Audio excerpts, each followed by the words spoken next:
Chan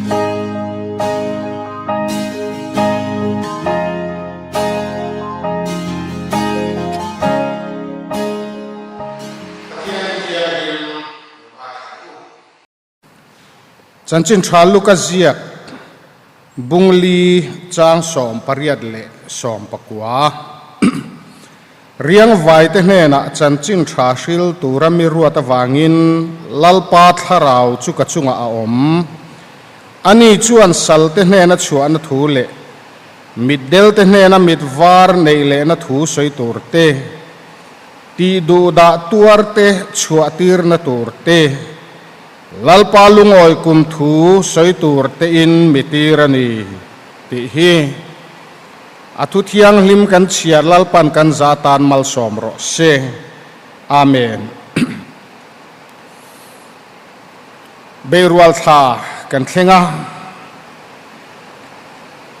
kumdanga chuan biak in aimo mi mal in aimo kanin khom thina kumine ro chu hripui lenga wangin kanin khom theilova chutiang ani chung chuan koshan mi puiten mani in lama tanga kan lo ngai thak thei turin biak in atangin pathian thu kan ron puang chuak don ani tin hei hi kan thalai lamin YouTube channel an ron danga adu tan chuan naktuk lama en non le thei ani bokang beirual hi abultran dana tang rengin thanem ngaina tang abultran ani a sang khat zariat somkua palia mizorama chanchin tha alo thlenga sang khat zakwal le paruka Christian tle manom toa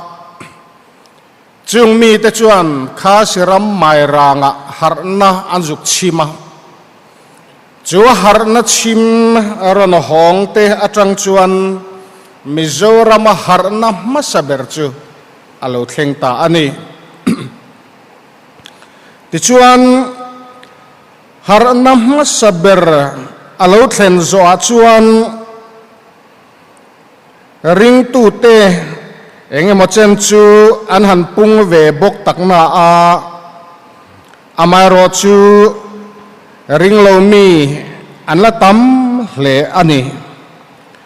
ti chuan pathian khongai na zara sang khazakwa som pathuma harna lo thleng le a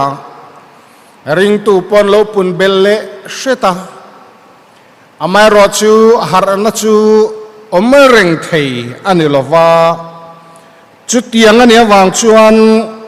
chu harna alo re chho chuan koshan alo ngui le ta alo chaw le ta a chu mai ni lova mi then khatte phei chu Christian atangin an bang le ta hiala chutiang ani awang chuanin tholom lamte poin kiam lama pana membara an kiam boka chutiangang boruak te nuai kara chuan koshan in khom puin sang khazakwa som pariat march tha khan Christian beirual na hi June sang khazakwa som pariat a hian lo om chan turin kan ruate te in presbytery in khom pui in arelani hemi kum hian presbytery hi voini anin khom pui ni mel hle maya amasa zoki march ni som panga atanga som pariat chungin ani a anhunung zoki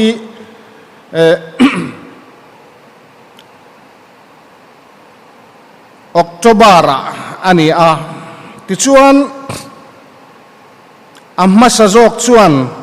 beirual chu anrel ta a tichuan June tha nei turin anrela chuta anrel dana chuan tha chommalam chu mani inti shotonan ring tu te inti chak tharnan anti a เทโตปัญชัวอัฐจนุลำจูริงเหลามีเตเบนาตานันมังตา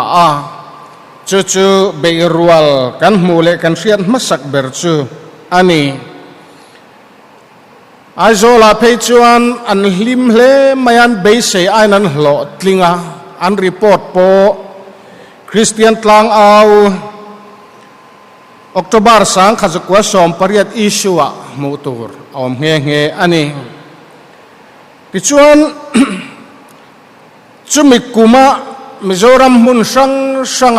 เบรัวลอัตังชวนิน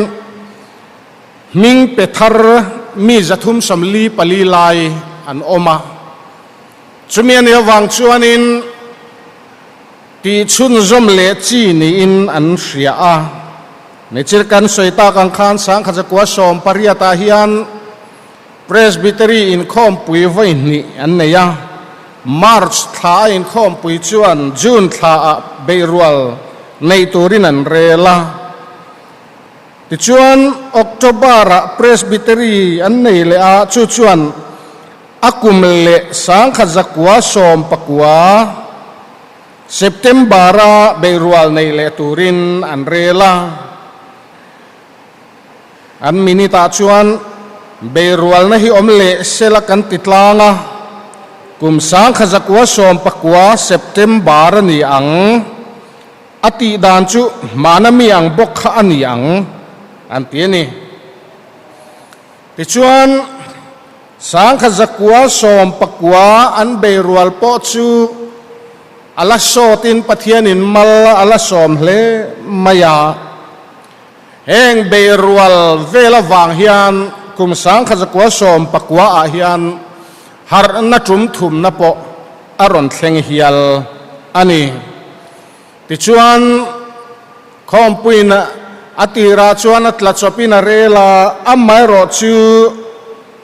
มูมัลเลฟุมเฟตะกินหุนอันมังชาวตะเจลาสังขจักวสอมปริยัติยันจูนท่าอันมังสังขจักวสอมปกวเลสมนีเซปเทมบาร์สังขจักวสมนีปกตะจันวารีท่าสมนีปนิจังสมนีปลิชุงฮิอันเอปริลท่าจุดที่อาหุนสันสันหันตีกวลันหันตีกวนูชวนโลโจนูบุเซงมาเพรสบิเตอรีอินคอมปุยเนนะอินซูบไวซิโลฝรั่งออลเลนเซปเทมบาร์ฮีเรมจังเบระอันง่ายตาอันนี้เงี้ยยังสังขจักวสมนีปังอากุมมาจังชวน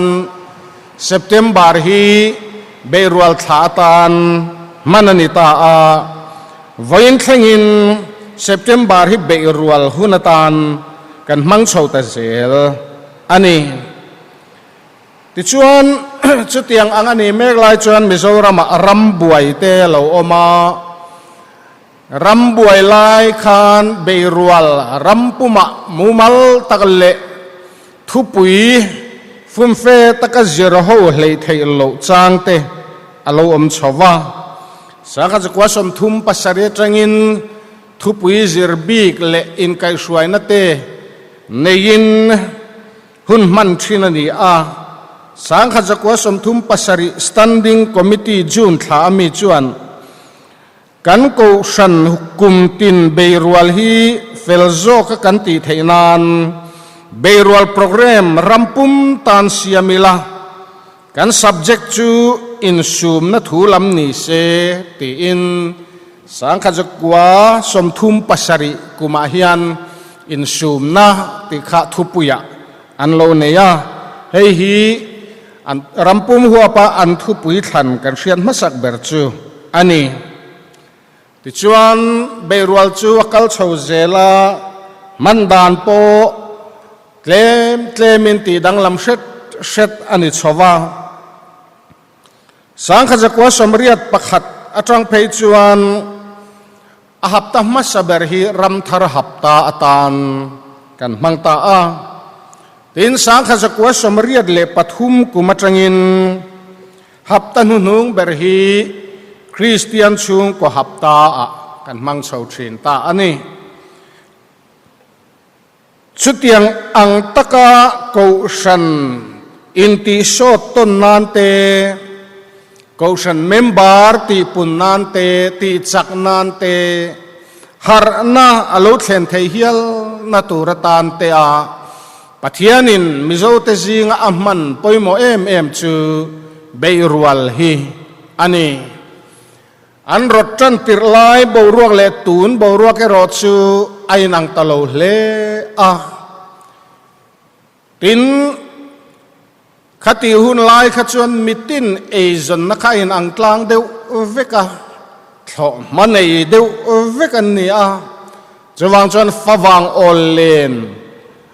ol rual tlan deuh te kha alo rem changa tunai ro chuan school te office te company te mimal business eng emo tul alo tamta a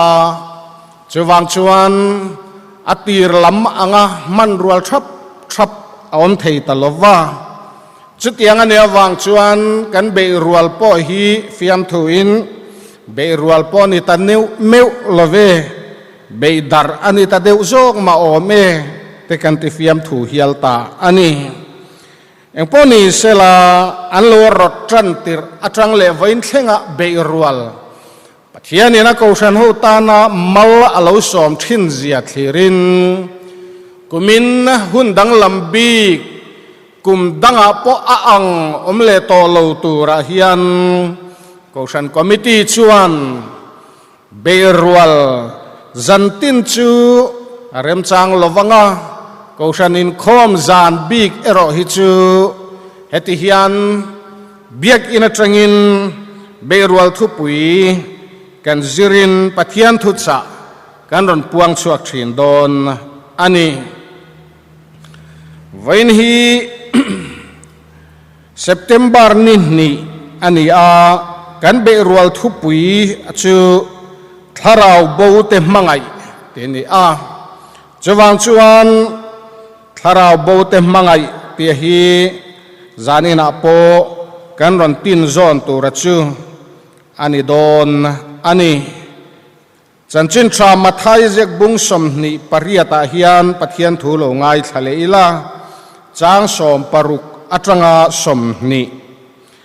nima sela zirtir som le pakhat chu galili rama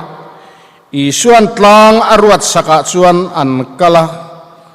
tin ama anmu chuan chibai an buka thren khat ero chuan an ring hlela ti chuan isu chu an hne na alo kala an ni ho chu abia a leile wana thu nei na zong ka hne na pek ani to chuti chuan kalula nam tinami zirtira te siam ula pale fapale tharau thiang hlim minga chuan baptis ula thu kapek zong cheu pom turin zirtir u tin ngai te u keikum khua in khovel top thleng po in hne na ka om zelang ati a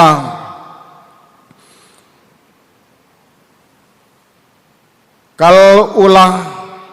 nam tinami zirtira te siam ula lali suan minti ani tharau bote mangai hi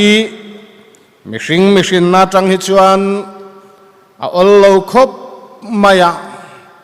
thate te a indor ton ani hi chuan mi kan loin ngai na a kan loin du saka chutiang ang boruak kara chuan an mani du sakle khongai hi chu alo piang chop ve mai thina amaro chu sa kho thuwa in mu to lo hi chuanin thuwa in rem theilova mishing hi ngai dana in person na sa thei hlea chutiang ang ani to chuan an mani wa mangai zui hi a har du hle ani ammai ro chu tharau bote mangai tur kan ni ti hi zanina kanril ruin lo chin chia masa selangin thutlung hlui lama landan te thutlung thar lama landan te han thlir thuak ilangin thutlung hluya kan mu dana chuan pathianin mihring a siama a mihring siam masak ber evile adamate chu suala an tluwa pathian du lo zong an tita a chutia mihring masaber suala an tluk nu atang chuan pathian chuan suala tlu mihring chu ama pol le thei tur chan chua tumin a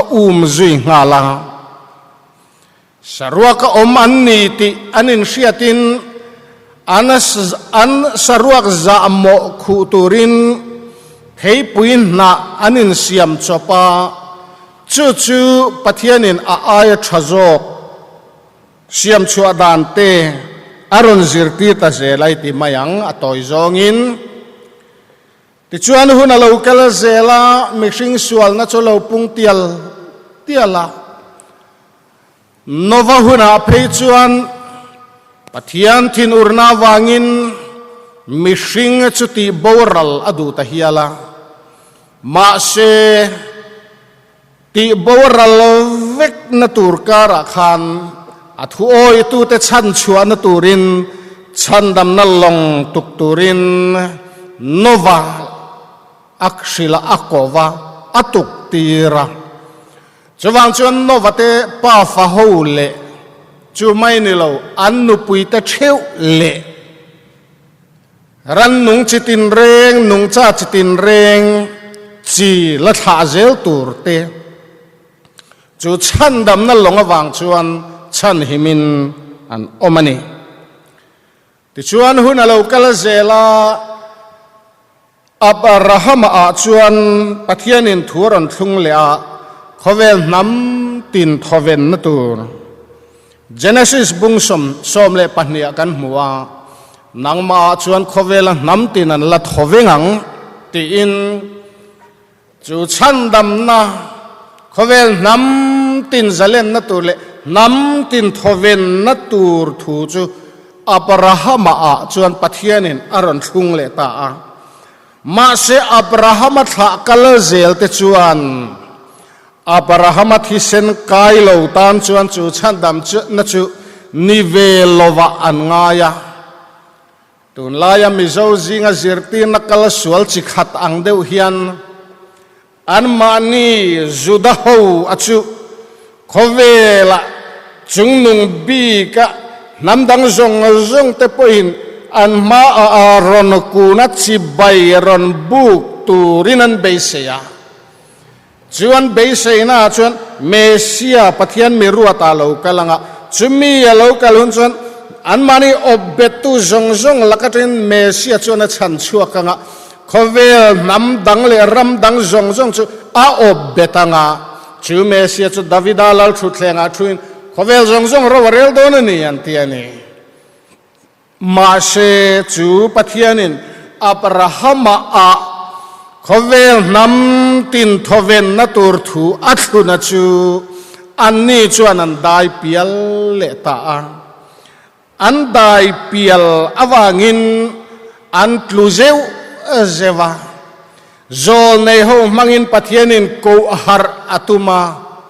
an melma nam te mangin ti har tumin a hem thina ma se an har zo silo chumine wang chuan pathian chuan mangai na churon potfan zelin Isua Krista thisena thuaron thung thar le ta a thuthung luya chuan pathianin chutiangang chuan mi Abraham thisena atranga khovel zalen na tura thu athu na chu Abraham tha ten an hlen chuak thei ta silova thuthung thar lama chuan Abraham thisen kai ni to lovin Isua Krista chuan thuron thung thara chu Isua thi sen athiam changa piang te ta na chan dam na chan thei na turin pathianin tharau bo mangai na thu chu alaron lantir le ta a ti chuan tirko polate nan han soi tak tak chuan chumia chuan judami om theilova Greek a om theilova meichia a om theilova mipa a om theilova mi zong Krista thi sena chuan chan damin kan omani anron ti ta a amaro chu mi kong chu zim khop maya Timothen ne na Polan lekha athon khan chu mi kan mu chu ani chu mi zong chandam tu ni a mi zong chandam tu ni a aring tu te chandam tu ni deu ber mai ati ta kher kherani elai Pola tong kam hian a soi chiang in ka sia ani chu mi zong chandam tu ni a aring tu te chandam tu ni deu ber mai enga tinge chu Isua Krista thi sena chuan pathian mangai na lo luang chuak chu kan hmua chu pathian mangai na lo luang chuak chu mi zong tan ania chu ahlim tha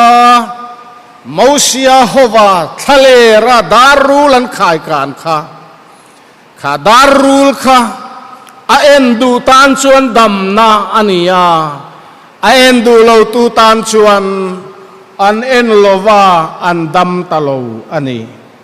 thalera rul chuk nami in aron chuk khan chu darul Mosia na khai kan chu a en piang an dama chuti line endu lo khan la om tlat enve mai om hinia thuthung thara chuan Isua Krista chu pathianin naron khai ka nga aringa piang chan dam turania rin ve mai om tak kan ring lo le tlat sia chu ni tir ko Polan mi zong chan dam tunia aring tu te chan dam tu ni deu ber mai ring lo tu khachu a chan dam lui tral don chuang lo ti hi thuthung tharau bo pathian in mangai na hian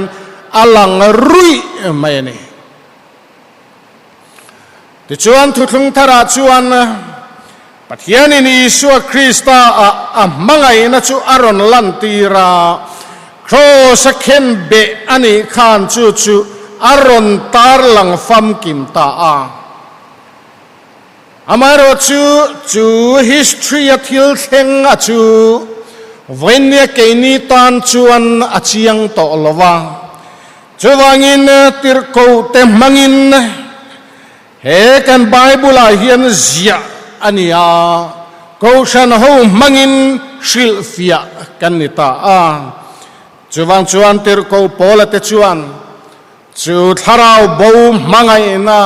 Isua Krista avor top lo langa chu anan mu a tirko Pola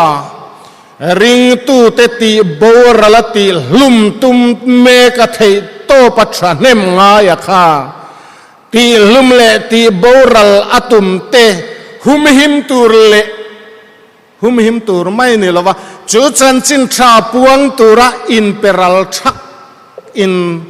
anun kha alet linga vut tui thor belan tiang khan aron in thak kheng ta thok mai ni tharau bo te mangai na chu tiang khop chuan thuthung thara hian kan mu a tin lali shwa kebula omthin zirtir som pani zinga iskariota na phatsana som pakhat an la oma som pakhat zinga khan mangai zohana ti lo adang som chuan chu tharau bo mangai na chu an martar chil thak hlomani an thi chil thak hlomani petera phei chuan Bible in ziak lo na achan chin ziana bulama alan dan chuan kalalpa anga alu chunglam zonga pang ngaya cross a khen be poi ke chon ka phulo alet lingin min kheng bedro ati e anti hialani chuwang chuanin tharau bote mangai na thu hi ekan bible a hian Genesis atanga thupuan thleng hian tharau bote mangai na a zung kaya ron tiakin ara chua zong poi tharau bo mangai na hlirin hei hi akhat ani ti chuan tir ko te hun aliama ko shan hun aloin her chuaka ko shan ding ti ra chuan atira tharau thiang hlimalo thlen ma kha chuan an hlau hle an kim kia Jerusalem pindan chung nunga isuan tharau thiang hlimlo thleng tur a hril loka chumi alo thlen ma chuan lo am khom tlat ro atia alo am khom tlata Pentecost ni an thleng ta a tharau thiang hlimin an ti khat tatak taka doi zepa biru a mi pindan chung nunga pon lama mi nan siang ti hlau renga te khan an kal chuaka Jerusalem temple bulum mi pui tam na lai ya chuan Isu Krista in khen be kha pathian in lalle chandam tu ni formin akai thole ta ti Israel nam tinin shemol rose anti an out a piep mai ni chuta athen te chon ron mana an vua chutiang angan han ti po chon Isu minga mual photla ka ruat an nia wang an lom ta em a bible in la ti le zelani ava makte lul ve male tharau thiang liminan chen chilan thun kha tak to ha chuan tharau bo mangai ena chuan an khata an luang liama michina kan soi to ang khan chung mi te khovela tati boral tuma farisai gamaliel kebula seilian le khathiam polak solakha pathian thuinan ne a tharau thiang liminan thun kha to china kha chuanin chanchin thashilin zin kwal zak to mai ne chuwangin thupuan thleng hian tharau bote mangai na thu cha hlirin alo khat ko shan chiat ti ra chu tiang chu alo ni ti chuan ko shan chu ti du da na rom ti du da na kara po no achor no lepa nakina Constantina an ramlal beralo ni tak china phei chuan Christian ten lo zalen ta chuta china phei chuan rom chu athang zot zota ka rom lal ram kha chanchin thashilinan man hlel tak maya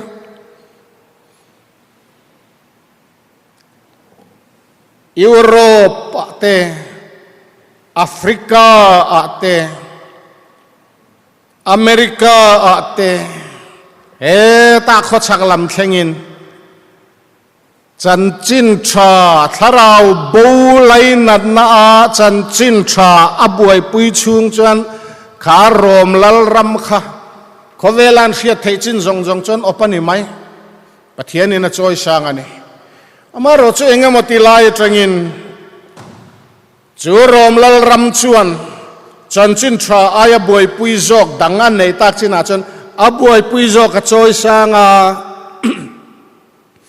aro pui nai ro chu pathian in a hnuk thata a voina chuan Italy ram kan hantia khovel ram ro pui zinga chiertel anni phatol ti chuan sabram kan hanti ber England Great Britain chanchin tha chuan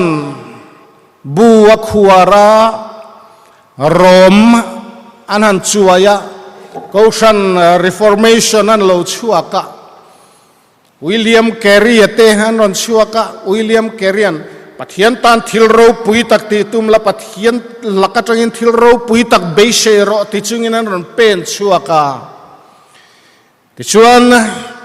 British in chanchin tha an shil dar le ta tak maya British in chanchin tha tharau bo lain nat na an buai pui tak chuan mizo pa phei chuan ram nit la seng lo waro rel tu a mizo pa phua po ni chialo sap ho sei dan ani zok ma an ram zau lu tu ka an ram then khata ni tlak mek line then khata chuan ni chuak meka then khata tlai ni ne mani line then khata tu thuan ei hunani a khati khop khanan ro rel na kha British na opera makha khovela alo zawa alo na sha a chuti khop chuan pathianin chanchin thabuai pui tu te chu choi sangani mase British rampo chuan lali suat chanchin aya buai pui zok danga nei chhotak china chuan aram ro pui na chu atla niam vele ta tial ani ti chuan America lamin chanchin tha chuan han buai pui vele ta taka chuan chuan pathian in America chu choi sanga America president an thandon phei chuan khovel president kan thangdon anti hial ani America in ahoi lama hi chuan nam tin hian trik dial hi niringon maya chuti khop chuan pathian in a choi sang anni point chanchin thani lo buai pui dang an nei hun chu an tlak chiat hun turania ti chuan Mizoram a po hian British atangin chanchin thashil tu te an lo kala chumi zara chuan mizote Christiana pathian khongai na zara anam pumin lali suwa zui turin kananin leta kan han zui ta he tharau bolai nan nahi kan buai pui me ka kan la buai pui zel don boka sang khazakwa somriat le pasari somriat le pariat February tha khan Senate of Serampur College convocation Azol Theological College in Kantlenga chuta chuan Reverend Dr. Devashayam Senate an ho tu te zinga mi pakhat Synod Conference Center akhian lunch an eya Reverend Dr. Zaiming Thanganen chumi bula chuan keipoin ka ei vea an ti du na cho an ron pea thenga chuan bu chum min rice an ron chop nur maya Devashayam chuan tho nain Kolkata train ka ron thok chowa Mizoram chin chu tlangaram cheng che takane leilet pakhat ma ka musi lova heng bu te khoi tringin thar chu a atia Reverend Dr. Zaiming Thanga khana chang thiam hlein ka sia keini chuan chanchin tha kan thon chua ka pathianin kan ei tur chu aron thon lut mai ani ati ka thei hil theilo reng re chanchin tha kan thon chua chung hi chuan kan ma mo hi pathianin aron thon lut don izam lawang u chanchin tha hi buai pui bera kan nei chung chuan pathianin kan nam hi min hum himam chanchin tha ni lo ai buai pui zo kan nei huna mizo nam hi chu kan tlu chia chu khovel history atang hian alang chiang em ma Bible theology tak atang hian alang chiang em ma pathian na tho thin da na tangin achiar thai ani chuwangin ko shan chuan chanchin thashil hi kan napuyani kan buai pui zelang aya buai pui tur zok dang kan nelo chuti mek lain ser thum arra nasat lutuk chuan azarina dolwa zarte atliak theya azar le akung aim buk tok tor ain balance torania azung kai po anget tok torani Jawang chuan chan chin tha kan pek chua tam ang zia zelin helamatranga amun thu zung kan kai dan te akung pui ko shan kan than dan te hi arual ero chu angai ti ro chu shetelila chu ro chu chumi china chuan kan du to kanga apoimo berero chu ko shan hian chan chin tha lo chu buai pui tur dang kan nei lo ve tharau bo mangai lo chuan ko shan ni na ahlo ani ko shan ming pusi tharau bo laina na nei lo chuan ko anin chan a shelovani tharau bo chan chuak tura buai pui ve ngai lo chuan ko shan inti eng ang ma se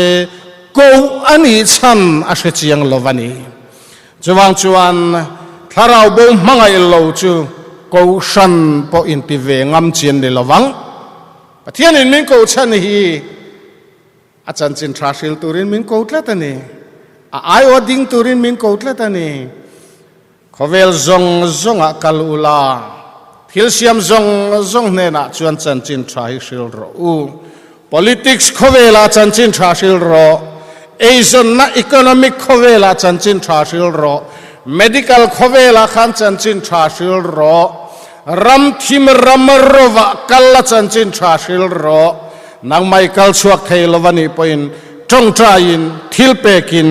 itang thei chutiang turata na ko kan ni e lalpana thu kan zatan mal som ro se amen itong trayang u lalpa kan pathian chinga veng thang presbyterian koshan bei rual kumdang angin mang thelo maila biak ina trangin ni thucha thataka kan puan chua the wangin lom thu kan hrila che kan thu puan chua tak te angai thatu zong tan nangin malsom la iram tan lo taka ra achua thein turin